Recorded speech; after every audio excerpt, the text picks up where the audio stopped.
Galaw-gaw, kay harot-harot tingnan, maliksi, di mapigil ang gaslaw. Galaw-gaw, ang lahat ginagalaw.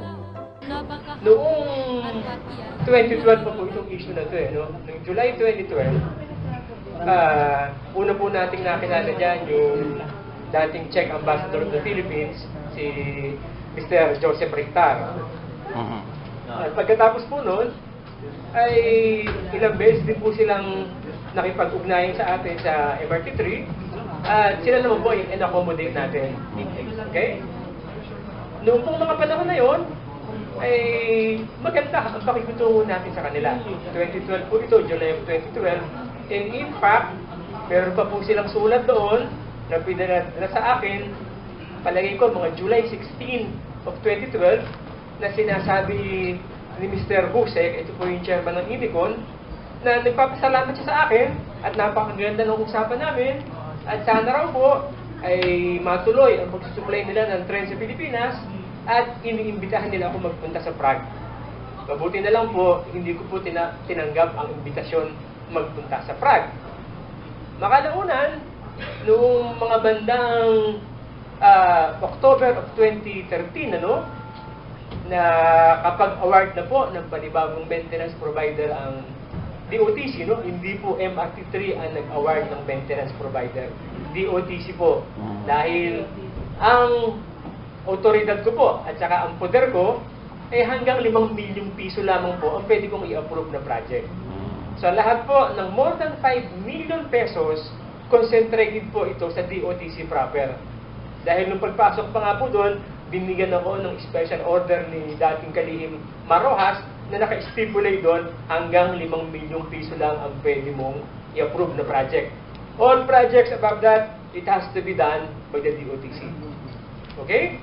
Ito pong maintenance project, ito po ay umaabot ng talagay ko, mga 50 million plus pesos per month. So yung total amount of project ay talagang mataas, DOTC po yan. Ngayon po, nitong October of 2013, na makaraan po ang mahigit sa isang taon, ay bigla na lang pong nagsalita itong si dating ambassador na sinasabi niyang nagkaroon daw ng extortion attempt noong July of 2012. Nakakapagtaka, October 2013 niya sinabi ito, pero sinasabi niya, nangyari ito noong July of 2012. So, ano ang objective? Ang objective po nito ay kadahilanan pong wala po silang nakuhang kontrata. At ang tingin po natin dito ay, ito po, cover up niya sa mga tao o pwedeng doon sa Czech Republic at saka sa mga taong nakausap niya dito sa Pilipinas.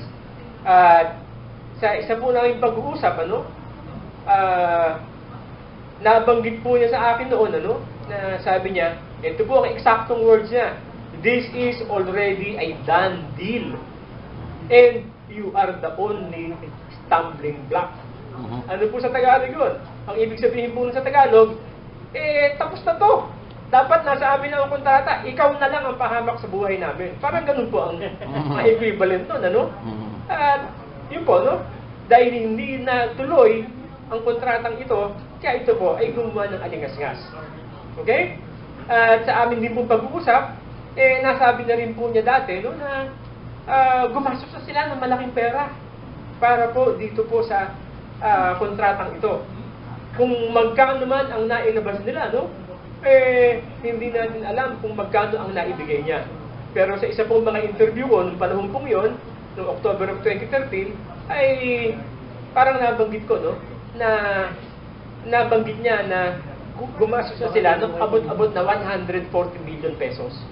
So kung saan napunta yung 140 million pesos, hindi ko alam kung saan niya inilagay. But ito po ay sinabi niyang nagastos na nila.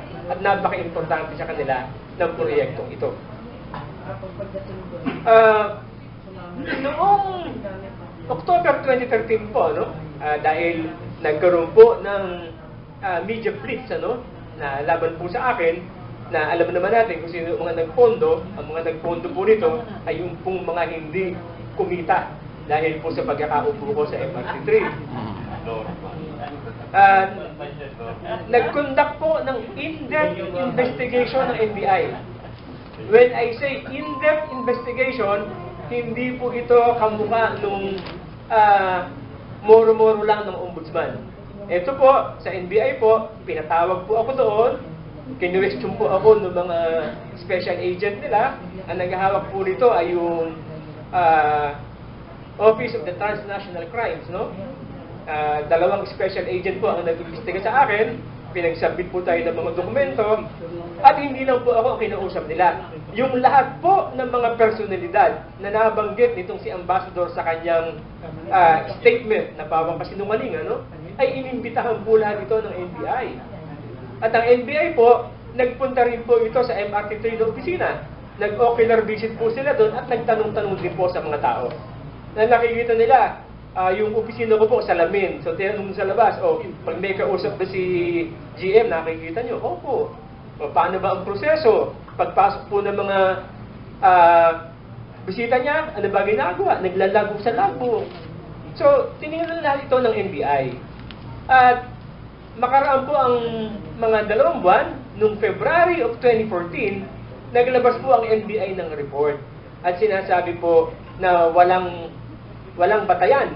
Ito pong reklamo kay GM Bitangkol, at ito po ay pawang, ang words nga ng NBI ay he says, she says, na hindi po pwedeng paniwalaan dahil wala daw pong konkretong ebidensya para ituro na ako ang nagdikta dito kay Mr. Wilson de Vera.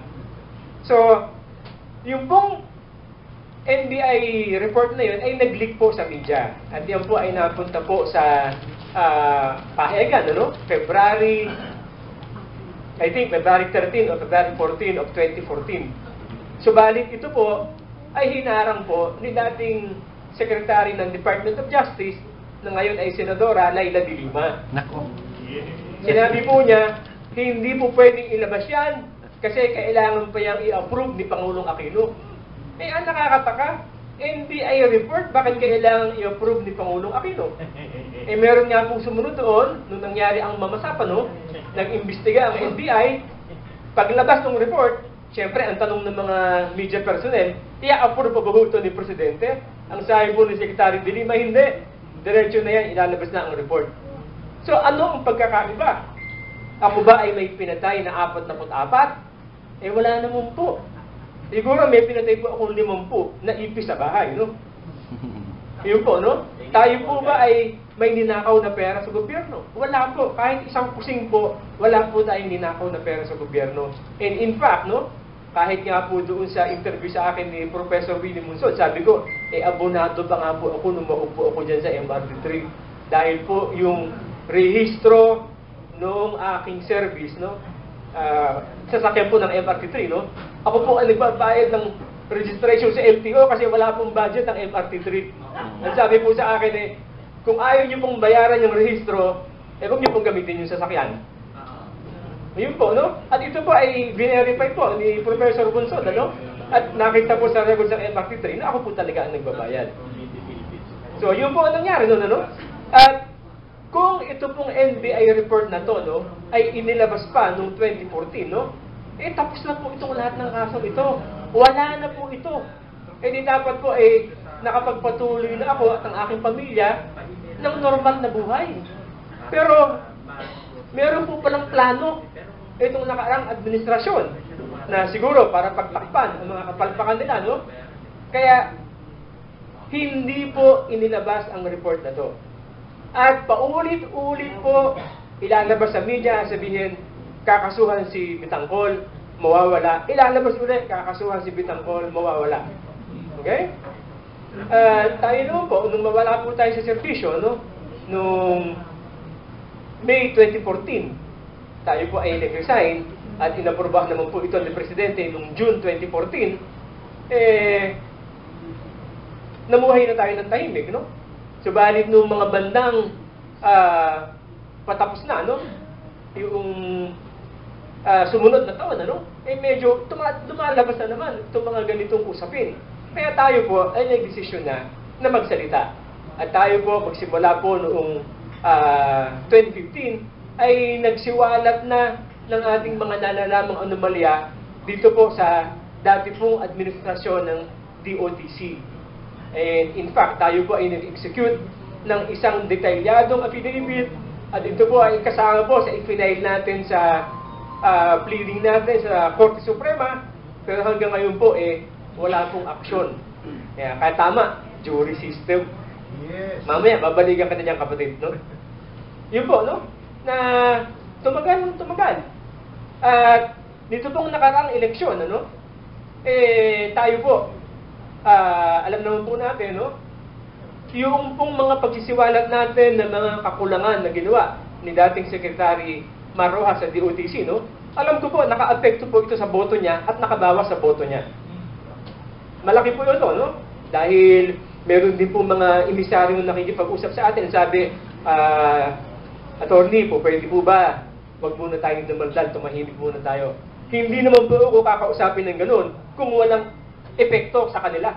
Ibig sabihin, may tama, di ba? Nasasaktan yung partido. Kaya meron pong lumapit sa akin na hinay-hinay ako sa pagsalita. At hindi ko lang po matanggap noon, ano, ay mismong ito pong si Secretary Marrojas, lalo na po nung kampanya, no, ay nagsasabi ng mga kasinungalingan tungkol po sa akin. Kaya, kung maaalala nyo po, nangingi po tayo ng gag order sa korte, at ito naman po ay ginrant na sila po. Pero, hindi lang po si Ginoong Marrojas ang binigyan ng gag order, kundi lahat po ng mga kandidato, kung maaalala nyo po yun. At ito po, ano, noong kasagsagan ng kampanya, particularly noong April 7 of 2016, ay bigla pong naglabas ng resolusyon ng Ombudsman. Imagine niyo, no? Magsimula noong 2014, no? Biglang April of 2016, naglabas po ng resolusyon ng Ombudsman na sinasabing dapat akong kasuhan dahil po dito sa pinagsasabi nitong ambassador na to. Kung titingnan natin, ang Ombudsman po, ang ginawa lang po nito, pinag-submit lang po ako ng counter affidavit, pinag-submit lang po si Wilson de Vera ng counter affidavit, tapos na. At nag-resolution po base doon sa dalawang counter affidavit na yun. Anong klase itong investigasyon yun? Ang dami pong mga binanggit na personalidad doon sa statement ni itong sinungaling na ambassador, no? Bakit hindi po pinag-submit ng statement o hindi man lang inimbita ng Ombudsman? Ito pala ang plano nila. So, naglabas po ang resolusyon, ang Ombudsman, sinasabi, kasuhan si Bitangkol. Ang alam ko naman po, kaya inilabas yun, ay sa kadahilan ng binabanatan ko na po ang dating administrasyon at binabanatan ko po ang kandidato ng Partido Liberal. Ano nila yan? Rest back nila sa akin yan. Ginawa po natin, nag-file po tayo ng motion for reconsideration doon sa resolution ng Ombudsman. At pagkatapos po, itong June 14 of 2016, ano, hindi po ba magtatapos na ang termino ng Aquino administration ng June 30, 2016. Bigla po uling naglabas ng resolusyon ng order ng Ombudsman at sinasabing, ito, kasuhan uli natin si Bitangkol. June 14 po ang date noon. Ang tingin uli natin dyan, ito po ay rest back sa atin dahil nalaman na nila, talo na ang manok nila, talo na ang liberal, at tayo ay kasama sa may kagagawan kung bakit natalo ang liberal. So, yun po, ano? Pahabol, no? Pahabol, kumbaga sa boxing, huling round, huling suntok, no? Bago matapos ang bell. June 14, hindi man lang naghintay na matapos ang administrasyong Aquino. At ito pong June 14 na resolution, ito po ang i-final nitong nakaraang linggo. Ang date po ng information ay June 14 of 2016. Hindi po ba kataka-taka na yung timing po ng mga ito ay ganoon? Bakit po i-final noong November, ang sabi ko, November 25, 2016, ano? Pero ang sabi po ni Miss Caroline ng ABS-CBN, November 23 daw i-final, hindi raw 25. Nalaman ko lang November 25. Ito naman po ay nakakapagtaka kasi noong November 20 po, okay, ay mayroon po akong ginawang expose dito po sa pahayagang The Sunday Times, no? Inilagay ko po doon, Manila Times yun. inilagay ko po doon, yung anomalya ng car plate. At kung sino-sino po dapat ang managot. November 20 po, ito po, no? Nag-reprint po ako ng article, no? At nakakataka, bakit biglang nung November 23, i-final na? Baka ibig sabihin, teka muna, kasuhan ka muna namin bago mo kami kasuhan. Yun po ang tingin ko sa lahat ng ito. Ito po, bigyan ko po kayo ng kopya noong tungkol po sa car plate, no? Na alam na po natin, bakit hanggang ngayon wala po tayong car plate. Yun po, dinitalye po natin dyan ang anomalya sa car plate, kung sino-sino po ang responsable, magkano ang nakolekta nila na hindi ibinalik sa taong bayan. At ito po, sinabi po natin, magkakaso po tayo. At totoo po, no? Dahil sa pagbiglang pagsampa nitong kaso, syempre, using the same word of Aztec Prinsesa, it was derailed. No pun intended, no? So, nag-derail po itong plano namin. Dahil dapat po, ngayong linggong ito, ay kakasuhan na namin itong mga dating opisyal ng DOTC. Hindi po natuloy kasi inasikaso ko po itong bagong kasong isinampa sa akin. Kaya ito po, madidelay po ito. Siguro by another week. Pero bibigyan po natin ito ng tuong pansin. Yun po, no? Yun po ang timeline. Okay? Now, circumstantial. Kasi tinignan lang natin yung coincidence, no? Ano po ba ang talagang istorya? Yung talagang istorya po, nag-research po ako kung meron pang nakakaalam na iba at kung meron naglabas. At ito po, kahapon ko lang po ito nakita, no? Mayroon po palang article, no? Si Mentong Laurel. Si Mentong Laurel, nung October pa to, 2013, nung sariwa pa ang mga issue. At ang title po ng article niya, MRT3 and Aquino's Bouncing Check. Yung check po, hindi po C-H-E-C-K. Czech Republic po yun, no? At ito po, nung mabasa ko, sabi ko, ito ay 90% accurate. Okay? Ito po ay 90% accurate up to this time. Kaya, makita po natin, kung atin pong titingnan, hindi po ito lumabas sa mainstream media. Wala pong nakaalam nito. Ito po ay sinopress, okay, ng dating administrasyon. Bakit po? Makikita niyo po, lahat po ng involved dito ay tumuturo po sa pamilya Aquino. Ito pong si Wilson de Vera, no, na sinasabing siya po ang nanghingi, no, dito po sa dating ambassador. Ito po ay tao po ito ni Tessie Aquino Oreta. At ito po ay kaibigan po ni Eldon Cruz. Kayo na po ang magtahi-tahi kung ano ang nangyari dyan. At ito po ay miyembro ng Liberal Party. Ang sinasabi po ni Ambassador, nung gabing yun, no? Kung i-Inglesin natin, on that fateful night of July 9 of 2012, Mr. Wilson de Vera was talking to the Ambassador and he went out of the room a couple of times to consult somebody on the phone.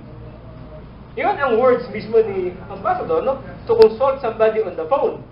And when he came back, he said that the price of one car should not exceed 3 million pesos.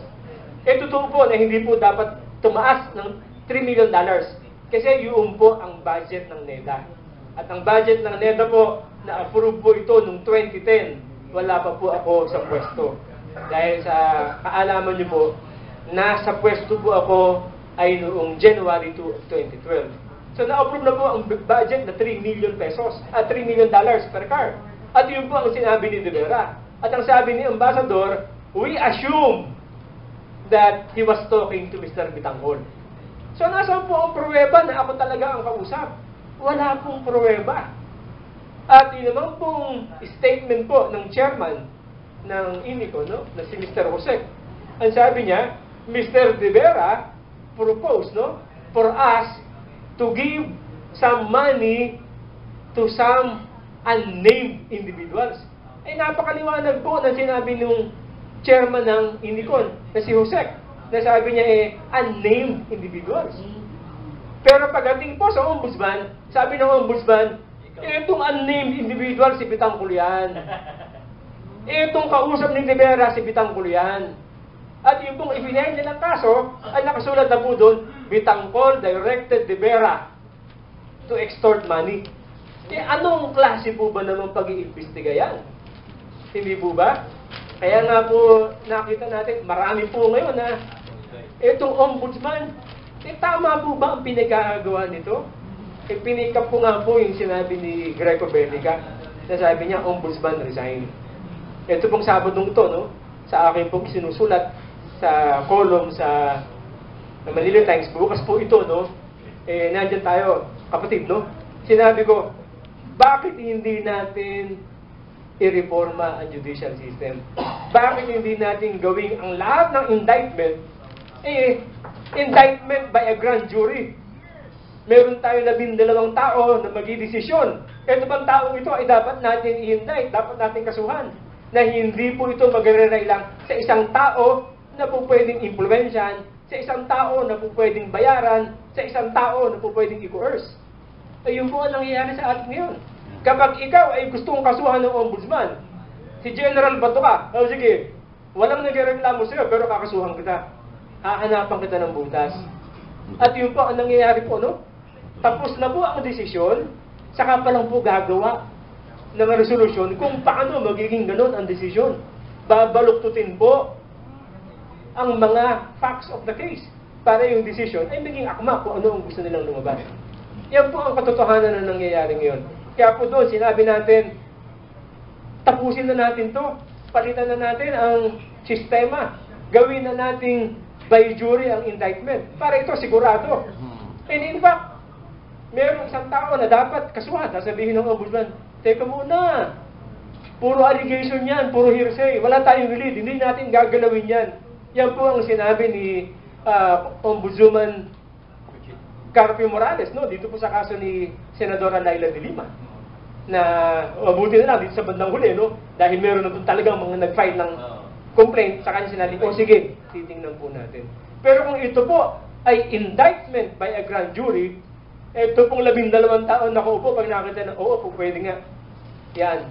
At tama ang sabi mo, no? Kapatid, no? Sa ibang bansa, lahat ng indictment done by a grand jury. At doon po natin nakikita, mahirap po na pigilan ang indictment ng jury. At hindi rin po pwedeng suhulan ng grand jury na ito, i-indict mo itong taon to kasi galit tayo dito. And this person is a perceived enemy of the state. Yun po ang ginawa sa atin nung nakarang administrasyon. Tayo po ay, we were branded as an enemy of the state. Ay, naku naman. Perdi. Ito pong lahat ng nangyayaring ito, no? Ang akala po natin, wala na po sa power ang nakaraang administrasyon. Pero makikita po natin, may mga tao pong mga nakatanim dyan na sila pa rin ang nagsusulong ng political agenda ng dating administrasyon. Tama po ang sinabi ni House Speaker Alvarez, no? Sabi niya, itong DOTC, marami itong tinatago eh. At marami itong ayaw ipaalam sa atin. Ito po ang nakaraang buwan, ano? Napag-alaman po natin, ano? At ito po ay nag-imbestiga po tayo. Tumawag po tayo dun sa mga tapo natin dati sa MRT3, no? At napag-alaman po natin na nagkaroon po ng leakage doon sa AFCS, no? Yung Automatic Fare Collection System. Hindi po ba pagsasakay kayo sa tren, meron kayong card, ito yung bagong innovation nila, no? I-swipe mo lang yan, at babawasan yung load mo, no? Ito po pala, pag nagpa-load ka doon sa istasyon, no? Pa-load ka, sabi mo, bigyan nyo nga ako ng 100 pesos, ang sasabihin ng sistema, please retry. Okay? Pero, nagbayad ka na ng 100 pesos. At sasabihin sa iyo ng teller, pwede na pong gamitin yan. Pagtingin ngayon, doon sa sistema, no? Hindi pumasok yung 100 pesos mo. Pero, sa card mo nandun. Kaya pagpasok mo sa gate, makakapasok ka. Pero dito po, sa kaba ng bayan, wala yung 100 pesos mo. Wow. Big money. Wow! So, ito po, ay nadiskubre, no? Wow. Ng mga nandyan, dahil po, nung paglabas po, nung parang end of quarter report, no? Nakita nung computer, mukhang ang laki ng perang pumasok, ang liit ng perang na-retain. Naka-record. At ito po, ang usap-usapan po doon sa ng mga teller, no, dito po sa MRT3, no, ay humigit kumulang 12 bilyong piso ang nawala sa pamahalaan. Ang tanong po natin, bakit ito po ay hindi nalalaman ng taong bayan? Kayo po sa media, hindi nyo po alam, ano? Kasi hindi po ito pinapalabas, itinatago po ito. At kung wala pong magsisiwalat nito, walang makakaalam. Ang dati pong general manager, no, na si Mr. Benape, no, isa po ito sa mga kadahilanan kung bakit nag-resign siya. Dahil siguro, marami na nagsasabi, no? Ang tanong natin, sino-sino ang nakinabang dito sa pagnanakaw na ito sa MRT3? Di ba? Simple, very simple ang process. Ang ginawa ni Mr. Benape, no? Yung lahat ng pangalan ng mga teller na nakita niyang malaki ang pumasok na pera at maliit ang na-retain, balik tayo sa due process of law, no? Without any due process, tinanggal po sa trabaho. So, yung unang batch, umaabot ng 48 tellers ang tinanggal. Yung pangalawang batch, 36 tellers. At ngayon, yung ibang mga tellers, ang kontrata nila on a month-to-month basis. Hindi ba bawal na ang endo? So, nagtataka tayo, bakit ito nangyayari pa rin dito sa ilalim ng administrasyong ito? Wala bang tumitingin sa operasyon ng DOTR? Wala bang tumitingin dito? At kung meron man, bakit ito pinagtatakpan? Di ba ang sabi ni Presidente, kapag may nakita tayong corrupt, i-report natin, sisipain ko yan. At kayo, pag may nakita kayo, sampalin nyo. Di ba? Pero ito po ay totoong nangyari. O pwede po kayong mag-check yan. Tayo nga po ay nagpadala na rin ng request, no? Under the Freedom of Information na executive order, no? Nangihingi po tayo ng tamang datos sa management ng MRT3. At kapag ito po ay nakuha na po natin, ay kakasuhan po natin ang mga dapat kasuhan. Ito po ang naging papel ko ngayon, ano? Na siguro, Ikaw ang ombudsman ng bayan. ito po nangyari po sa akin, ano? Siguro, divine providence, ano? Baka ito po ang gustong gawin sa akin ng Panginoon. Nung doon sa controversy, no, na-involve kayo, no? Wala bang nag-attempt na tumawag sa inyo na mamamagitan na palusutin nyo na yung SASEC?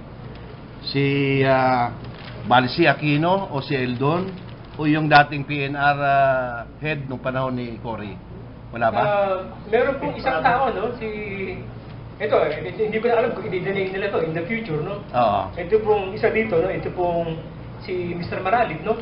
Meron pong time na sinabi niya sa akin GM, gusto mo ba makipag-usap kay Eldon Cruz?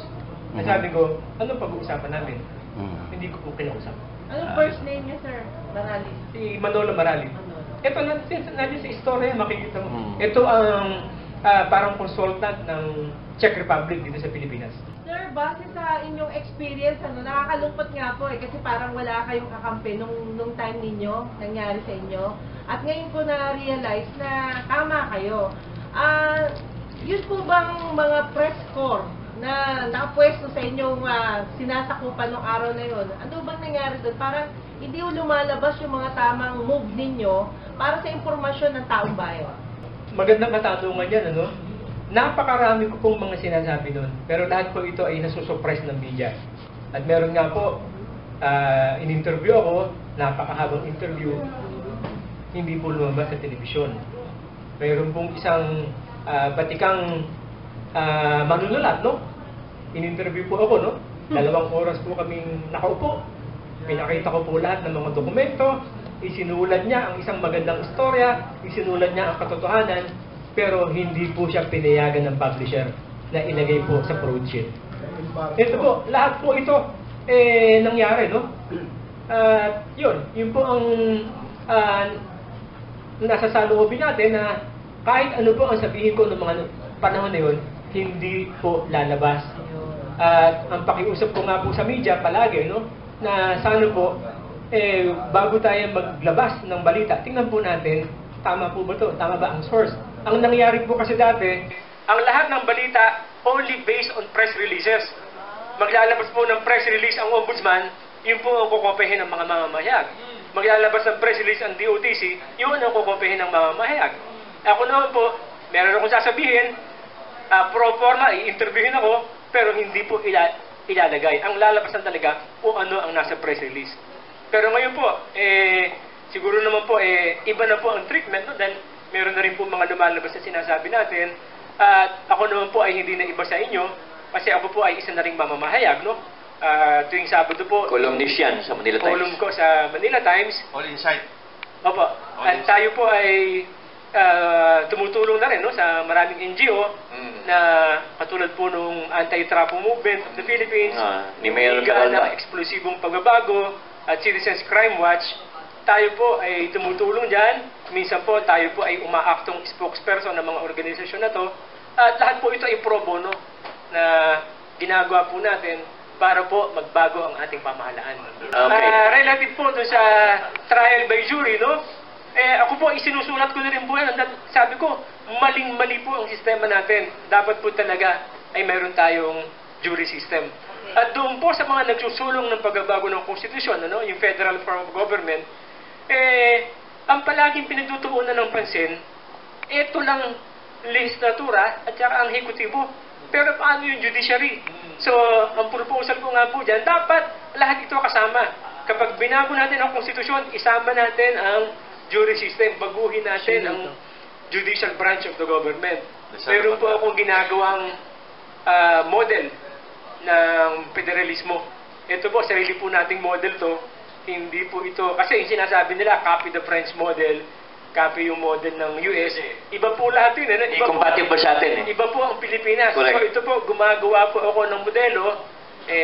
Paminsan-minsan po kasi nadidiskarela, katulad po nito mga nangyari ngayon, kaya hindi ko po matapos-tapos. Okay. Pero given more time, ipe-present ko po yung federal system of government, yung Bitangkol model. Dahil sa naging karanasan ni Attorney Al Vitangkol, makita na kaya niya na ang ugat ng lahat ng nangyayari sa ating hudikatura ay ang batas na galing sa Kastila na nakapiring. Ako po si Mami Yet Robles, ang mami at babaeng lagalag.